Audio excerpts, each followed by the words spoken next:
2015 sügis läksin sinna Kristiine kaubanduskeskusesse turvameheks tööle. See on selline vaba aja suunitlusega kaubanduskeskus, et lõdvestuge ja kõik on hästi, palju on niisugust meelelahutust. Neil on vaja turvameest. Näiteks ükskord pidin öösel olema seal, et need ehitavad oma seda H&M või need ehitavad oma seda riidepoodi suuremaks. Mingil ajal mingi tõstuk käib, öösel tehakse. Ja mina pidin turvama seda lihtsalt, et kui keegi satuks sinna, on täielik katastroof. Mõeldamata. Et siuksed väiksed otsad, aga ta on jah raske. Ma arvasin, et kaitseväe minevik, nii et olen teinud küll valvuri ametit kaitseväes, mingi päevnik olnud või kuskil postile passinud.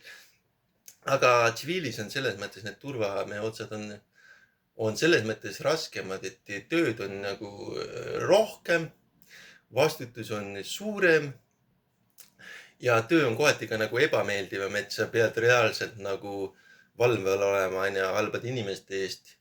Kaitseväes õppustel seda ei ole, et kõik on head inimesed ümberringi. Isegi kui mingi leitnant mängib mingi vastast, ta on sinu poolt inimesena, aga tsiviilis turvamehena, et seal reaalselt on mingi halvad inimesed.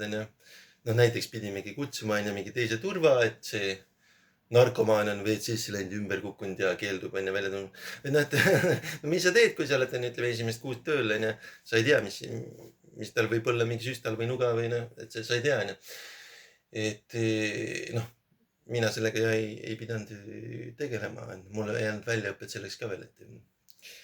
Et sain sealt ära kergema töö peale, sain sinna klaverimängijaks edasi kunstinäitusele, aga muidu jah, hästi maksti, selles mõttes nagu soovitan või kiidan, et töö on küll raske, aga hästi nagu makstakse, et midagi tegema ei pea, pead lihtsalt käima kaubanduskeskuses ringi valvsa pilguga ja klapp kõrvas ja makstakse hästi, aga igatahes selles mõttes nagu meeldiv ei ole.